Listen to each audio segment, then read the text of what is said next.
Thanks, Lauren. Super excited to really go into healing the root causes of most conditions: gut health, liver detox, adrenal fatigue, trauma, burnout. We'll look at homeopathic remedies. We'll look at liver detox protocols, family constellations therapy for healing ancestral trauma, and a couple of other therapies like EMDR and Gestalt for healing childhood trauma, and how trauma affects the adrenals and what you can do to just synergistically heal all the pillars of your health. Amazing. I'm so excited. So excited. Thank you again. So let's start by talking about that connection, just really baseline foundation here, that connection between mental and physical health. Can you just draw some connections here for us? Perfect. We'll start with the basics. Yeah. So you have a stomach, you have intestines. Your intestines are like a nice tube, a nice lining, kept healthy by good bacteria and good food. Over time, with antibiotics, poor diet, too much sugar, alcohol, coffee, medications, etc., the good bacteria get killed off, number one, and the lining gets damaged. That's known as leaky gut. So toxins leak into the bloodstream and cause inflammation everywhere in your body. Now, your bacteria in your gut are the major producers of your neurotransmitters, GABA, serotonin, etc. So when you kill off these bacteria, you don't produce enough feel-good neurotransmitters. So you're more prone to anxiety and depression right away from the start.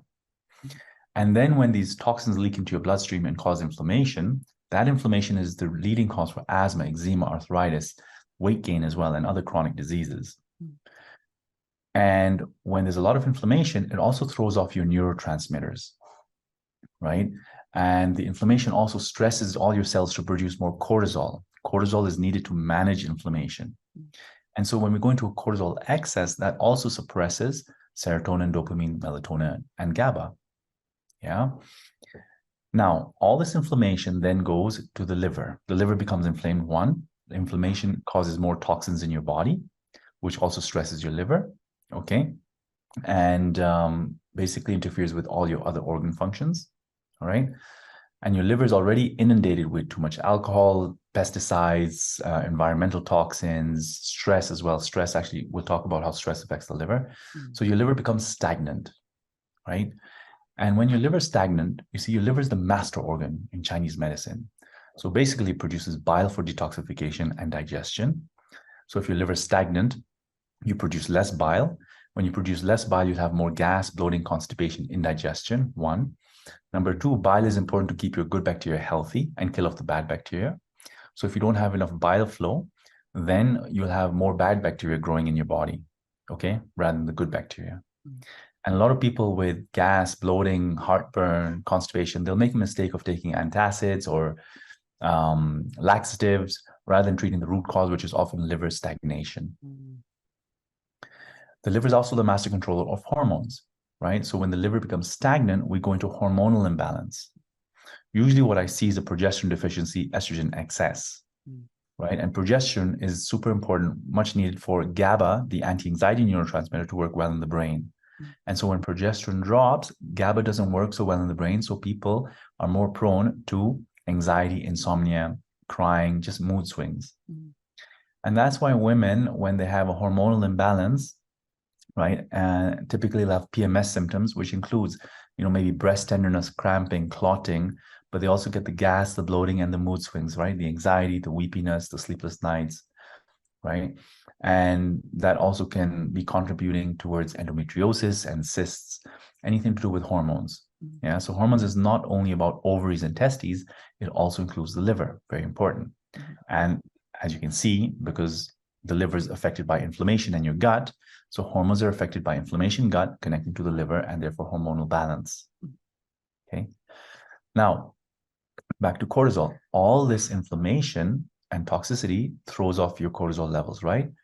When you have a cortisol imbalance, then your inactive T4, the thyroid hormone, is not converted to active T3. So you have less active T3 floating around in your body, one. Also, the liver is where most of your inactive T4 is converted to T3, about 60 to 70%. So if your liver is stagnant, again, you don't have enough active T3 in your body. Okay, so your active thyroid hormones start dropping. All right. And so your lab test might show normal TSH levels because T4 is still there, but the actual active form, T3, is not really present. So some people misread their lab tests. Mm-hmm. And when your thyroid hormone, your active thyroid hormone is low, then what's going to happen? Your brain will produce less serotonin. Okay. All your cells will function at a lower level. So your adrenal glands, your thyroid, all the cells producing energy and neurotransmitters will all be sluggish, right? Your liver cells will also become sluggish. So less detoxification, more toxicity, more constipation. And a lot of people with low thyroid function have constipation. Mm-hmm. Okay. So it's a vice versa effect between the liver and the thyroid. Also very important to know is, the lining in your intestines we talked about, that lining is made up of lots of cells, yeah, in your biology. And those cells stick together using tight junctions. Those tight junctions need T3 to be strong. And when T3 is low, those tight junctions become weaker. So your lining of your intestines, that becomes even weaker. And so you're more prone to leaky gut. Mm. And that's why when people are stressed and they have imbalanced cortisol levels, then the thyroid hormones drop, or the active T3 might drop, and we're more prone to inflammatory. Your arthritis might get worse, your eczema might get worse. So that's one connection I see. Mm-hmm. Okay. Now, speaking of adrenals and cortisol, so we have all this inflammation, all this stress on the adrenal system. Mm-hmm. One. Also, what happens is stress from everyday life, whether it's financial issues, relationship issues, unhealed trauma from childhood is also stored in your nervous system.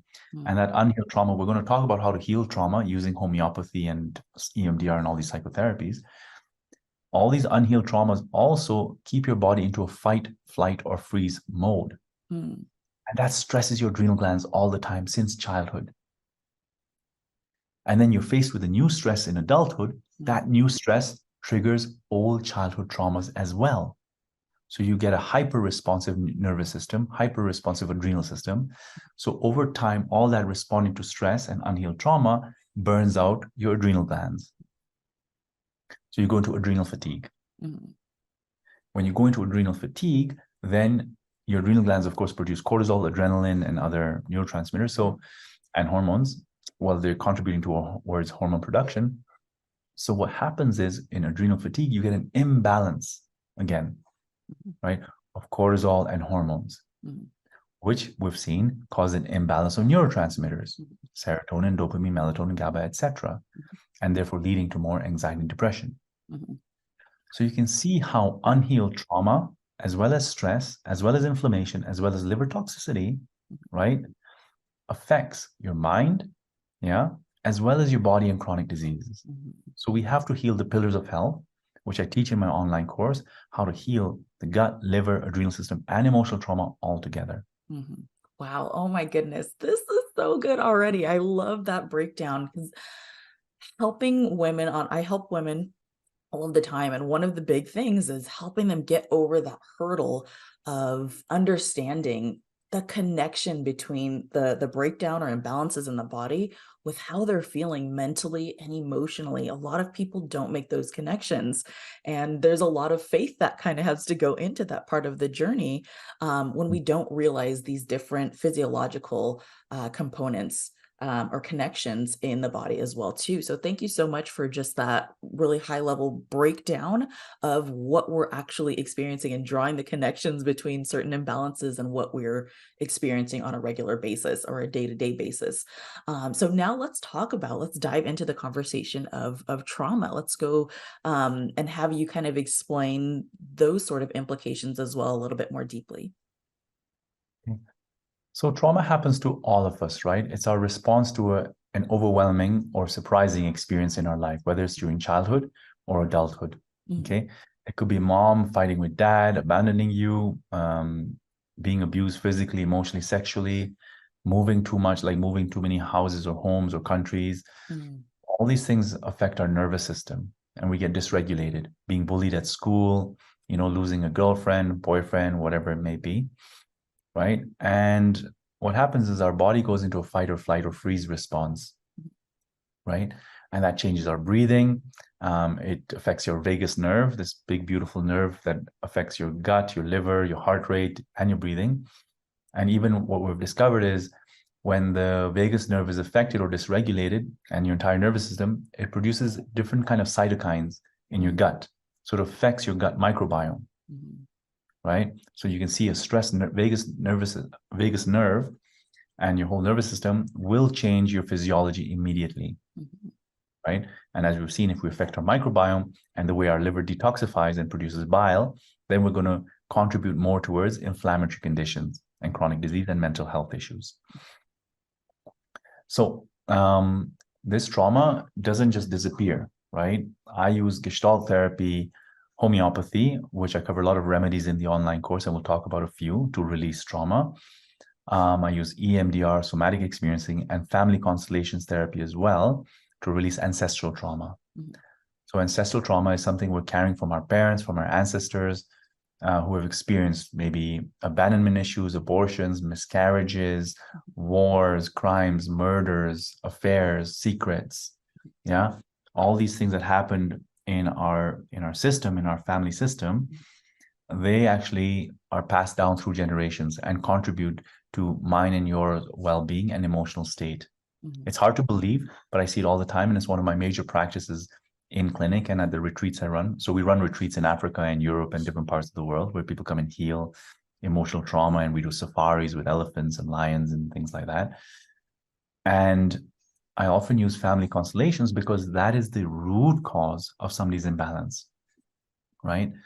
Because it started before even they were born, or when they were born, they're kind of loyal to what happened a while ago.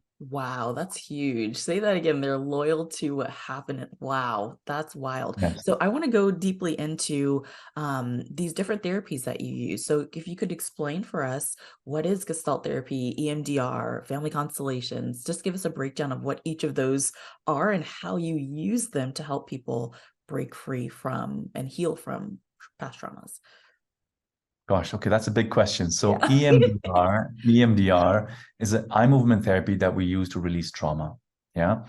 So what we do, or what the therapist does, is after creating a sense of safety and allowing you to know that you can move between a traumatic memory and a sense of safety and a good memory or a good place in your mind, we get you to think about a traumatic memory that you'd like to work on. And when you think about the memory, you have a visual experience of it in most cases. Then I'll ask you to think about the emotional reaction that you have to that memory, and also a physical sensation in your body, and the negative belief you have about yourself. The negative belief could be, I'm not safe, I'm going to die, I'm unloved, wherever it may be in that moment. When you're connected to those four stimuli or experiences, so the interpretation, the image, the physical sensation, and the emotion, I will then get you to basically follow my fingers from left to right with your eyes, or get you to tap left and right, or I might get you to hold electronic probes which stimulate your left and right hands alternatively. So it's called bilateral stimulation. And what we've found is that when you're thinking about a negative event and you connect to all the sensations and experiences, and you go through bilateral stimulation, the frontal cortex of your brain starts processing the emotional response in your limbic system. So what does that mean? You basically start processing the stuck energy, and the unresolved emotions connected to that experience. So the frontal cortex kind of helps you realize that, gosh, that experience has gone away, or it's far away, or you're out of it, or the intensity of those emotional charges reduces basically. And when those charges reduce, they control your nervous system less. So you go through a perspective shift, like a paradigm shift, where you see things differently, you feel different, you relate to yourself differently, you feel less threatened by certain people in your past as well, or less threatened by, the big red bus that almost killed you one day or something like that. Yeah. So that's EMDR. It's a really beautiful, delicate procedure that helps to dissolve trauma very smoothly if done correctly by the correct practitioner. And then we have Gestalt therapy, which is very hard to explain, but it's really staying present and in the moment and noticing what's going on without so much interpretation and stories. And there's different techniques we use in Gestalt to get people really to experience themselves telling their story, but experience themselves in contact with a therapist in a very pure, authentic way, rather than going to story interpretations, but feeling their vulnerability and getting support around that experience of vulnerability when in contact, emotional contact with a therapist. Yeah. It's a very big conversation to explain in a short that I'll leave that for people to research. Then we have family constellations therapy, which is one of my favorite. And I use that in the retreats. And also I teach courses on mental health, like experiential courses, especially for practitioners who want to learn how to, put everything together and also go through healing themselves and their boundaries and working with their fears. And yeah, you'll have the website there. People can look that up. And so family constellations, we use that to heal ancestral trauma. And what does that mean, ancestral trauma?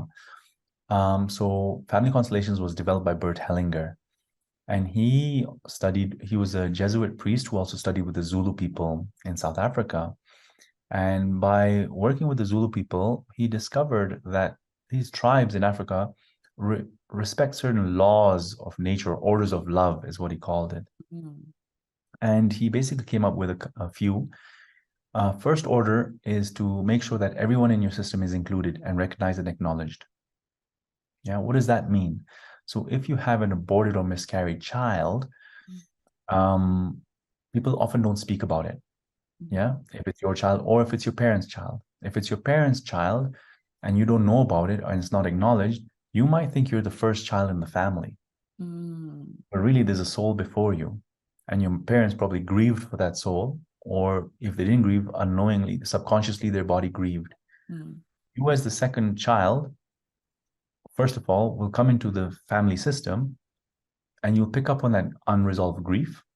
So you might be carrying these feelings for your parents. You might have this unexplained sadness, a sense of guilt because you're the child who survived and the other one didn't. Or you might feel super overwhelmed because you're trying to basically live the first child position, but really you're in the second child position. The first position is not yours. It needs to be acknowledged that it belongs to the unborn child. And when you do that acknowledgement, when you acknowledge the unborn child, and I'll teach you some healing sentences, then your nervous system calms down. I've seen lots of people reduce their anxiety and other emotional conflicts just by this acknowledgement, because many people have had, miscarriages or abortions in their family. So a healing sentence could be something simple like, "Dear sibling, I've missed you.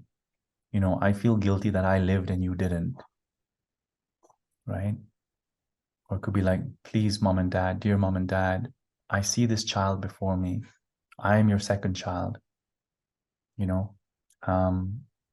Please give this child a name. I miss him a lot, or I miss her a lot.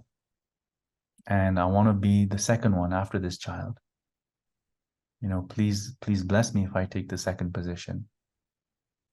Automatically you can feel it. Some of you listeners already feel the shift in energy in your nervous systems. And that shift is basically letting you know that there's a certain truth that's being spoken right now for some people. So that's super important because then once you're in the right position, then you get into the right relationships in your life. Your nervous system feels well. You overcome chronic diseases much faster as well.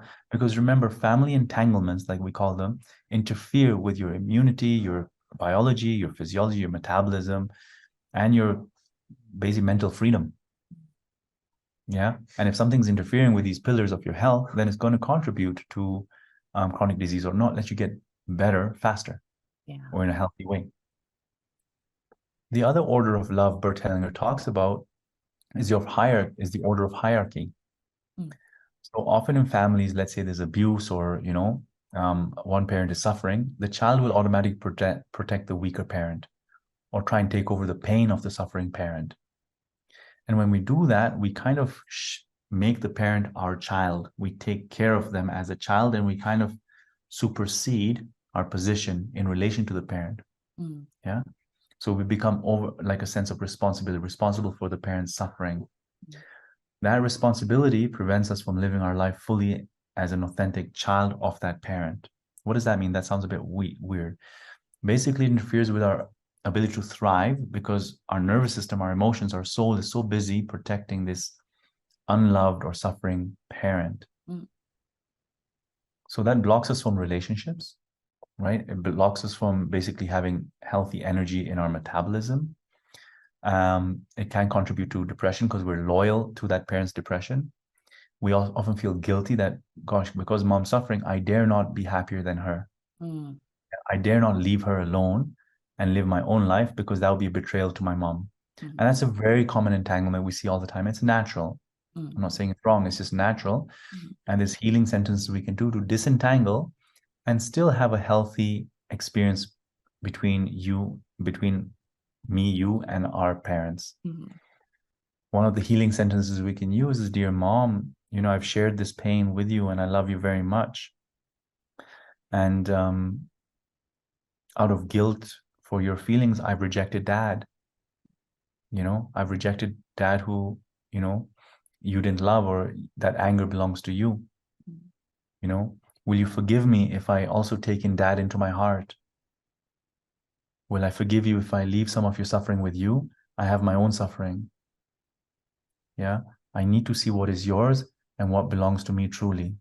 Please forgive me if I do that.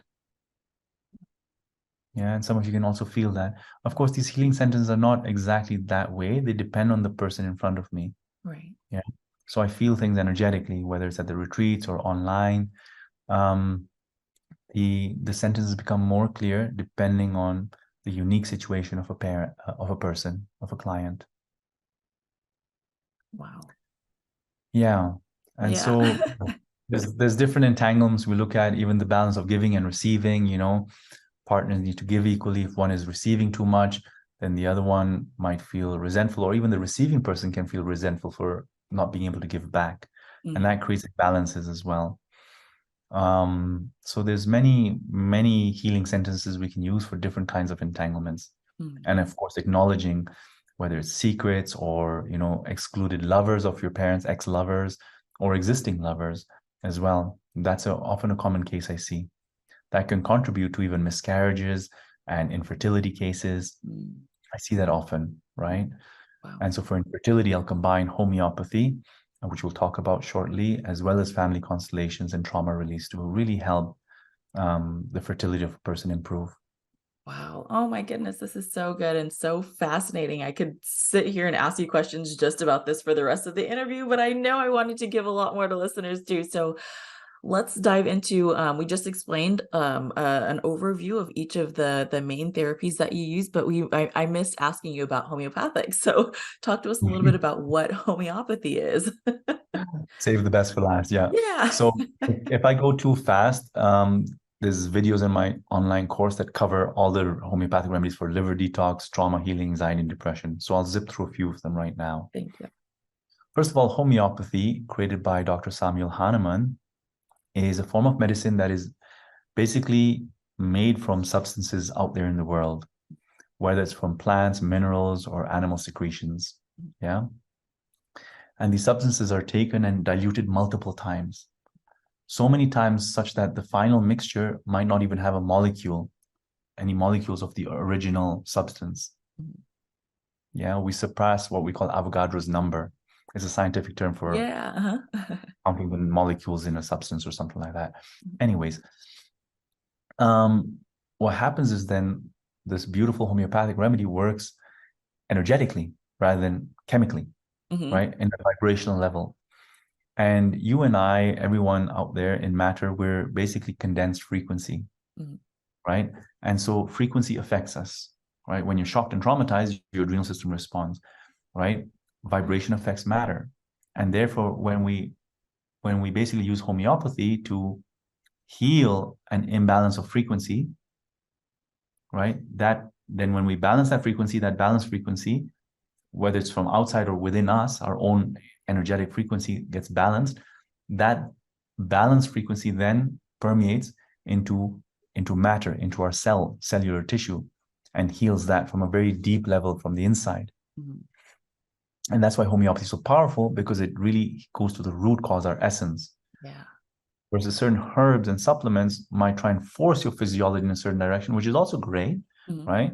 To get balance, but homeopathy goes much deeper. Yeah. And so in my online course, I cover homeopathic remedies even for liver detox, because a lot of people are using herbs and supplements for liver detox, whether it's milk thistle or dandelion. And then when we include these homeopathic remedies, such as Nux vomic or lycopodium, I describe them in more detail in the course. They basically help your liver cells release bile more deeply, resolve gas, bloating, constipation in a much more long-term effect.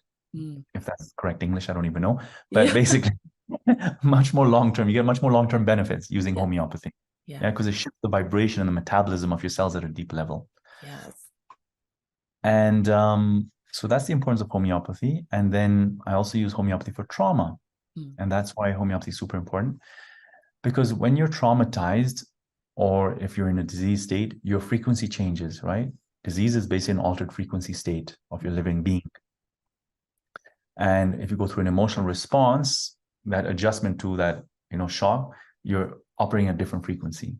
And when you do that, you manifest symptoms that are unique to that response. What does that mean? You might have symptoms of withdrawal. Some people might be feeling more withdrawn, resentful. Some people might feel guilty or suicidal and low self-worth. You can see it's a unique picture for each person. Some people might feel anxious, tearful, want to be alone or cry a lot when they're alone. And so each unique picture means a different homeopathic remedy. So for example, Natrum muriaticum, great remedy for when you've gone through a loss of a loved one or some sort of betrayal and you feel resentful, withdrawn, you might have headaches, and you might be sensitive to this, soft music. You might cry a lot with music. Ignatia amara, another great homeopathic remedy for breakups and betrayal. That one, Ignatia, you have a sense of lump, like a lump in your throat, tearfulness, a lot of stress and anxiety, right? Or Metallicum, another great remedy I use, often when you've gone through maybe a betrayal or a loss, but you feel, or even a financial loss, and you feel worthless, a sense of guilt, maybe some suicidal thoughts, a sense of failure. Right? So I'll look at the entire picture and then decide which remedy fits your picture the best. There's thousands of remedies out there, right? So in the course, I just cover a few of the main ones. And what I also cover in the course is homeopathic remedies for specific kinds of trauma. And there are remedies like that. So they could be, there's different remedies for maybe financial loss, right? Or sexual abuse or physical abuse or problems since your parents were fighting. So for example, I've had clients where they're chronically constipated and we might do liver detox, herbs and magnesium and triphala, or I might even use homeopathic remedies for constipation, but it doesn't fully resolve the case. And then when you give the remedy for basically stress from parents fighting or splitting, that remedy helps to resolve a lot, including the constipation. That's the beauty of homeopathy. It really looks at the unique person's history and the unique symptoms of a person in the present moment. Yeah. One of the things that I thought was so fascinating when I was first starting, and mind you, I'm still first learning about homeopathy, but one of the things I find, two of the things that I find really fascinating are the concept of like the opposite of what you might think to use. I guess the example that I'm thinking of is, and I'm probably going to butcher it. It took me so long to learn how to say this, oscillocossinum. I'm sure you probably knew that's what right. I Okay. was going to say. Oxalococcinum. Yeah, I just say oxalococcinum, but there's different versions of saying that. Yes. Yeah. So basically, go ahead. Yeah, if you could talk about that concept in homeopathy of cures like. Exactly, like cures like that kind of concept. And I'll let you start there and I'll ask the next question later. Fair enough. So basically, homeopathy is based on the principle of like cures like. And Samuel Hahnemann, a great genius, discovered very smartly that if you take a toxic substance, right, like an onion, you cut it up and sniff it, you'll get watery eyes and a runny nose in most cases. And what he discovered was that if you diluted the onion multiple times, and then if somebody comes with symptoms of an onion, not necessarily from an onion, but from allergies or a flu that match the symptoms of a toxic onion, if you give low doses of that toxic substance, that toxic onion, homeopathic doses, that homeopathic dose will actually cure the symptoms of what a toxic dose would create. So crazy to me. Yeah. That's so wild. How he discovered that was basically he overdosed on the bark of cinchona tree, China. Cinchona was basically used to treat malaria. And when he overdosed on it, he started getting headaches and fever and all the symptoms of malaria. So he's like, why am I getting these symptoms, of malaria from this thing that's supposed to treat malaria? So then he started experimenting, and he realized by diluting doses, you start treating what the toxic amounts would cure. Or if somebody had symptoms of a toxic substance, but it's not from the toxic substance, right? So food poisoning, for example, you might get vomiting and diarrhea, lots of watery diarrhea. And if you take a lot of arsenicum, which is a poison, you also get a lot of vomiting and watery diarrhea. And so we look at the symptoms of the disease, right? And we look at what homeopathic remedy exists that matches those symptoms. So you don't have to have arsenic poisoning to take homeopathic arsenicum album. You have the symptoms from food poisoning or from some other, maybe it's COVID even. Yeah. So I treat a lot of COVID patients using arsenicum and bryonia to homeopathic. And so you have the symptoms of those remedies that match the remedy, then you give that remedy based on the picture of a person. That's very so powerful. wild. That's so wild. And that's why homeopathy works so well, because it looks at the individual symptoms. Yes. Right? Do you have watery diarrhea or green diarrhea or splurging, or do you have more loose stool? Do you have diarrhea without vomiting, or are you thirsty? Do you have chills? Do you have asthma that's worse at 4 a.m, or do you have asthma with thirst, or do you have a sense of suffocation or difficulty expiration, right? So the uniqueness of homeopathy in terms of collecting the symptoms makes homeopathic remedies much more powerful than conventional medicine in many cases. Not all cases, of course. I'm not condemning pharmaceuticals, because they're important for saving lives as well. But for chronic diseases, I love homeopathy because it looks at the uniqueness of a person and therefore goes much deeper and much more long-term benefits. Yes, the remedies are so specific. So I've looked recently at a homeopathic intake form, and they are so extensive because of the specificity of the remedies and the modality as a whole. So when you use homeopathy in your practice, do you go through that whole entire list of questions with each client or patient that you see? I use different techniques. There's many techniques in prescribing homeopathy, right? I'm familiar with a lot of the remedies, so I'll know which ones are fitting the case. One. Number two, I'll often use remedies for trauma, which are in the course. If people have gone through trauma, and so I'll select those ones based on the type of trauma and the symptoms they're manifesting. And then in the course, I also cover specific remedies for, let's say, liver detox, and I'll get combination remedies if somebody needs a bit more extra liver support. So I might use those rather than constitutional prescribing, which is taking into account the whole picture of a person. Really depends on the uniqueness. And in some cases, I will go through a whole list of questions and try and understand the full picture. Right? And based on the full picture, then a remedy will become clear to me, and then I'll prescribe that remedy. Oh, wow. Oh, I love this. I would love to talk to you so much more about this. Let's talk about some foods now. Something that a lot of people, we more so understand, right?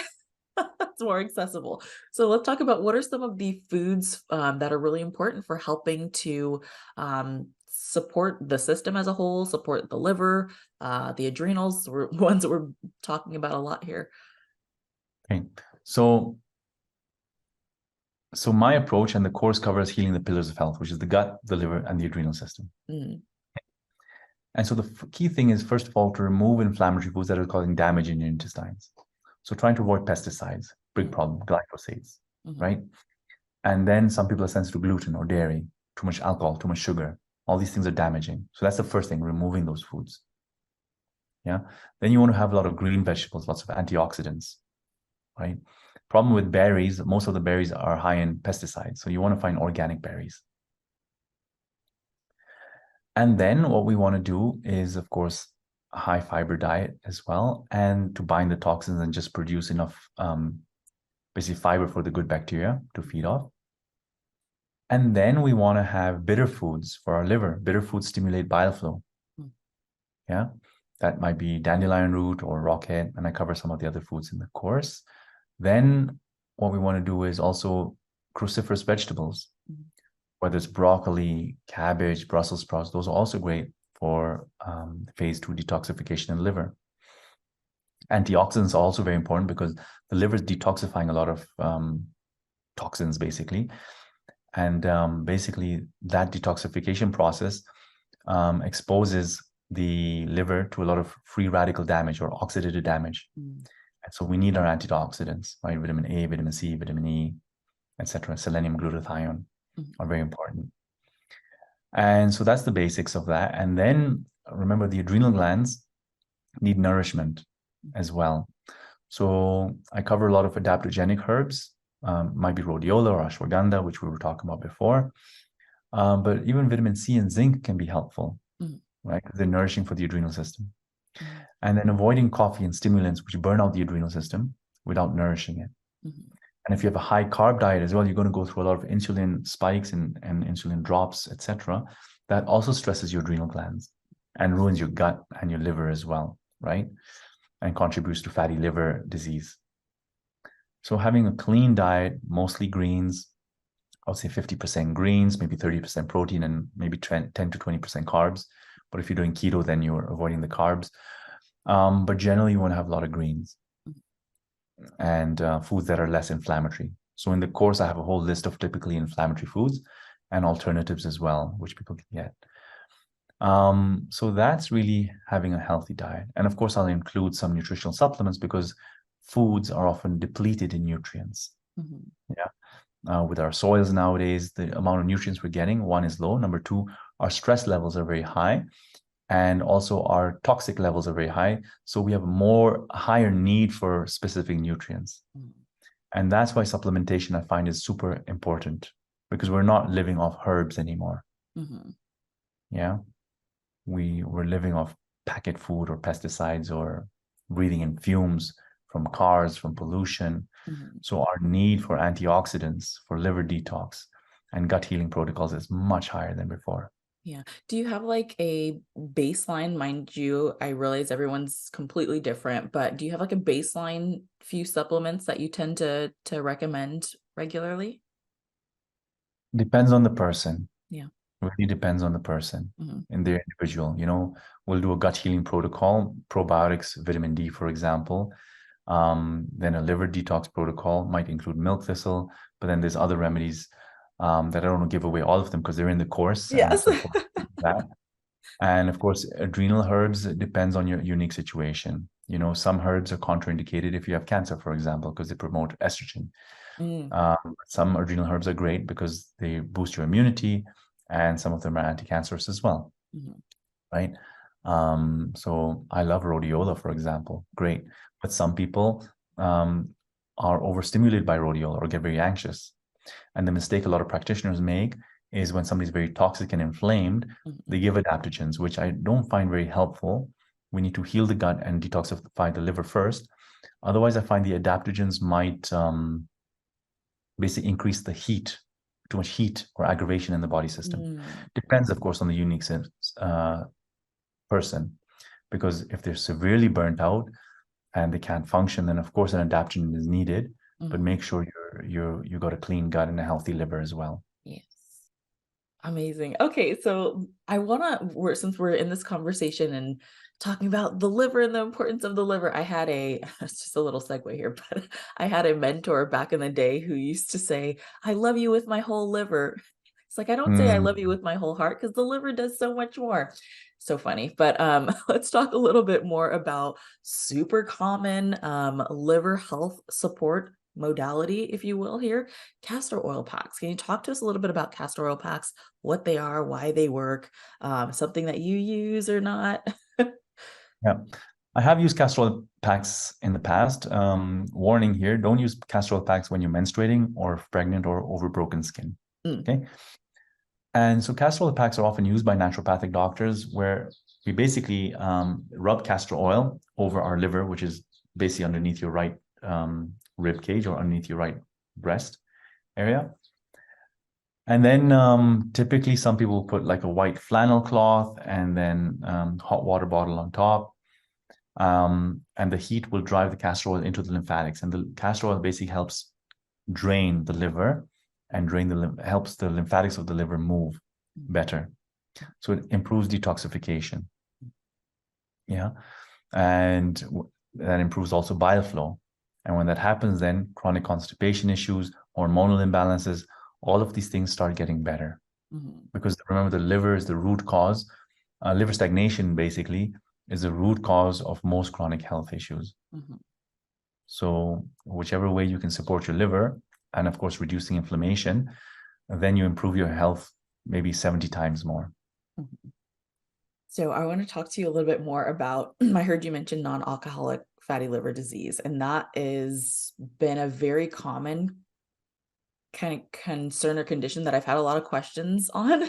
I had a woman come to me and she said, I went to my doctor and she says that I have a fatty liver, but I don't drink. And she came at me like I was drinking and all of these things. And I'm like, that's not the only way you get fatty liver disease. It's non-alcoholic fatty liver disease. So talk to us a little bit about what that is and why and how it happens. Basically, when people go into insulin resistance or they have metabolic syndrome, basically they're not burning fat as well, or they're having excessive carbohydrates, we get fat storage in the liver, one, right? Or an imbalance of glycogen storage. So the liver converts glucose back to glycogen. So all that is thrown off balance. And so we get fatty deposits in the liver, and when they stay there, they can go into cirrhosis as well, right? And so really it's from an imbalanced diet, lack of activity, too much stress as well, all these things that we covered, and too much inflammation as well, causes these deposits really, yeah, in the liver, or basically a damaging of cells in the liver. And it's very important, therefore, to reduce excessive sugar and carbohydrate intake. Important to have liver detox herbs, reduce inflammation, because all these are contributors, right? And lack of activity as well are contributors to weight gain, insulin resistance, fatty liver disease. They often go hand in hand. Yeah. I think that's such an important concept for people to understand. I feel like I saw some data, and I'm hesitant to even quote it here because I don't remember it exactly, but we've had this crazy increase in non-alcoholic fatty liver disease over the past 3 years. And I'm thinking, well, one, fatty liver disease in general over the past 3 years, and then non-alcoholic, of course, too. But our drinking has dramatically increased over the past 3 years, and our reliance on these carbohydrate-rich foods and things to help manage the stress, numb emotions, and things of that nature have increased as well over the past 3 years of everything we've kind of experienced throughout the world. So I just thought that was a really important question for me to ask you. It wasn't something I planned on asking, but I'm glad that you were here to kind of explain that for listeners. So Also what happens is, because when the liver is, the liver is responsible for cholesterol metabolism, yes, and lipid metabolism and triglycerides. And so when the liver is stagnant, the metabolism of cholesterol also suffers. Okay. And also the processing of blood sugar and glycogen, all that suffers. So most people's liver is stagnant and harmed by pesticides and toxins. So not only diet, but liver stagnation is also a contributor of fatty liver disease. Yeah. The liver is not metabolizing toxins and nutrients as well as was before. And so not only diet and lack of exercise, but really liver stagnation and toxins and the environment is also contributing to fatty liver disease. Which we already had before this time, and now it's just been dramatically compounded. It's wild. Exactly. So were you going to add something else? No, I was just going to say, so that's why I also make sure to cover certain supplements and homeopathics for fatty liver in the course as well, because it is a common condition and it's important to get that bile flowing and to help reduce fat cholesterol levels as well in the body. So I want to ask you one more thing about the emotional and trauma side of things before we kind of conclude here. But for someone who's thinking, wow, I super resonate with what Dr. Ameet said about, I don't know exactly what the trauma is that I'm dealing with, but I know that I'm dealing with something. What's something that they can kind of start with? And mind you, we're going to definitely talk about the course and have people dive into that. But what's something that someone can start with today, whether it's a question or that they pose to themselves, or a task that they do, whether it's connecting with someone but what's something that someone can do today to sort of start to heal or even just understand what's going on within themselves? Good question. So often we don't know why we're anxious or depressed, or, we have so many layers of trauma. It could be coming from the womb, before you're born. It could be coming from childhood and you don't even remember what happened. It could be leftover stress from somebody's anger towards you and you don't realize you're still carrying it, or disappointment in your life. It's hard to pinpoint. So what I often do myself is I'll sit with the emotion. I don't criticize it. I don't try and block it. I don't try and use, when we try and block these emotions and these traumas, we kind of use a lot of energy and that burns us out. So I really sit with it and I give myself permission to feel the emotion. And I say, it's safe for me to feel vulnerable from time to time. It's safe for me to feel this way from time to time. And in that allowance, basically, a bit of clarity comes around the emotion and the feelings. And maybe a memory might even come up and we'll say, oh, I see where this is coming from. Yeah. Otherwise, in the course, there's a journaling exercise where you can do a journaling. You can write down the different traumas you've had in your life. And do this with a therapist, of course, if your traumas are very strong and they can trigger you again. But you can write these down or draw a symbol for each one. You don't have to write it out because that might be too strong. And notice, which are my emotions connected? Which of these events are my emotions connected to? Then there's something going on there. Yeah. Or you can do it by just scanning your life, right? And I often also breathe through my emotions. So rather than contract my breathing, like let's say I'm feeling something, I'll breathe with the emotion, with the anxiety. Like I'll let the anxiety kind of not control my breathing, but I'll breathe with it. So I fully feel it and then I get my power back. Yeah. Because part of us freezes when we're feeling anxiety, for example, or sadness or depression, right? And so we're witnessing it, but a part of our own physiology is frozen. And we're kind of a victim of the emotion. And so by breathing strongly, like just dynamic breathing, while in the emotion, I kind of gain a bit more control over it. Then I might shout and scream and just release it as well. But the breathing with the emotion first feels very powerful for me personally. And that's what I'll do. Wow. And then so good. So good. Thank you so much, Dr. Ameet. Now let's talk about a little bit more about the course. So tell listeners about what they can kind of expect and get out of doing the course. So the course is found on drameet.com, drameet.com. And first, you can start with some free videos on gut health, liver detox. There's a beautiful emotional healing exercise as well, where, it's called the Permission to Heal exercise. Then there's the full online course, and that covers, specific protocols for liver detox, gut repair, adrenal support. And there's a lot of amazing emotional healing exercises in there that you can do to really peel away layers and layers of compensations that you've created, through traumatic events in your life. Then I cover a lot of homeopathic remedies for trauma, as well as anxiety and depression and other emotional states, and Bach flower remedies as well. Bach flower remedies are similar to homeopathy. And of course, so the course gives you a deep understanding also of your physiology, of inflammation, of burnout, of different pathologies also relate to liver stagnation. So I explain why heart disease, a hormonal imbalance, weight gain, insulin resistance, all these other anxiety, depression, etc., are also connected to inflammation or liver stagnation. How to thin your bile, if you're prone to gallstones. Also how to help with fatty liver disease. So all that's in the course. It's a very holistic approach because we're healing basically trauma, the mind, as well as the pillars of your health, which is gut, liver, and adrenal system. Yeah. Amazing. Yeah. And then now I also want to ask you about your retreats. Yeah. So when do you have when are those, and how can people, if they're interested in that, do those with you? Good question. So the retreats and the courses, the trainings, in-person trainings, the links are not fully visible on the website. But when you subscribe, then you can reply and ask me about them. Okay. Some of the retreats are usually done in Africa, but I'm doing some in Europe as well, where people can come and basically they'll experience a lot of emotional healing. some family constellations therapy, trauma releasing, combined with a form of yoga perhaps, or a body movement, whether it's Kundalini yoga, normal yoga, or some other form of breath work maybe.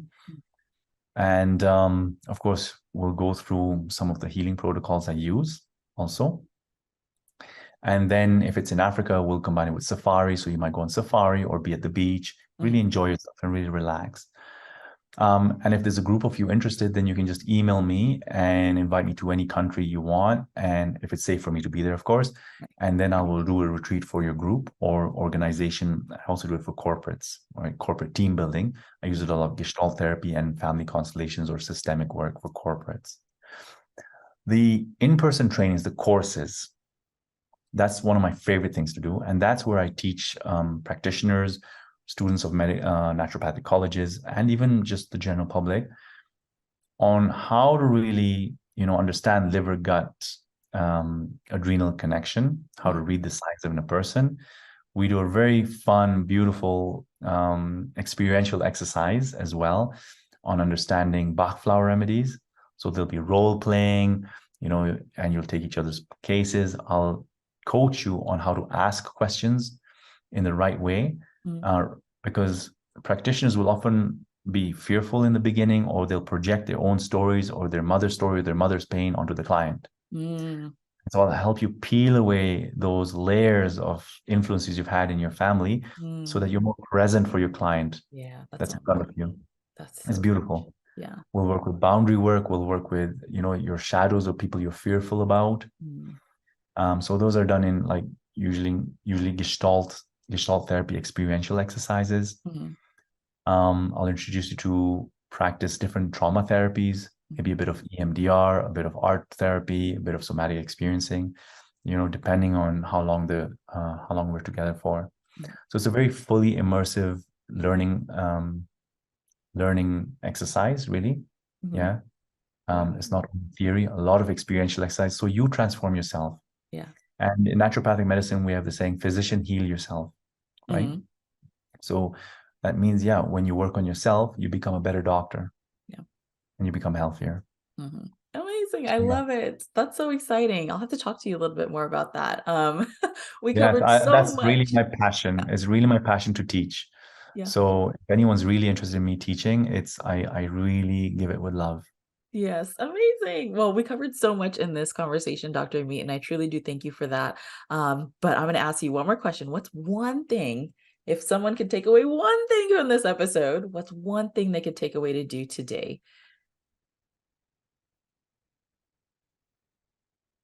Forgive yourself. That's what I'm channeling in the moment. And this might be relevant for somebody listening right now today. Forgive yourself for being in pain, for feeling vulnerable, for being sick. Forgive yourself and let your body go into that resting, digesting, restorative, parasympathetic state of being. So self-forgiveness really relaxes the nervous system and allows deeper healing to take place. Don't judge yourself for anxiety, depression, negative thoughts. Of course, seek help, but also forgive yourself rather than stigmatize or antagonize these feelings, these thoughts, and yourself for going through these emotions, or even making a mistake in life, whether it's going through a breakup or feeling betrayed or betraying someone. Make amends and really go through the forgiveness process. And you can say, I'm sorry this happened between you and me. Or you can tell yourself, I'm sorry this happened for you, my dear friend. Speak to yourself with compassion and love. So good. Oh, thank you so much, Dr. Ameet. For those of you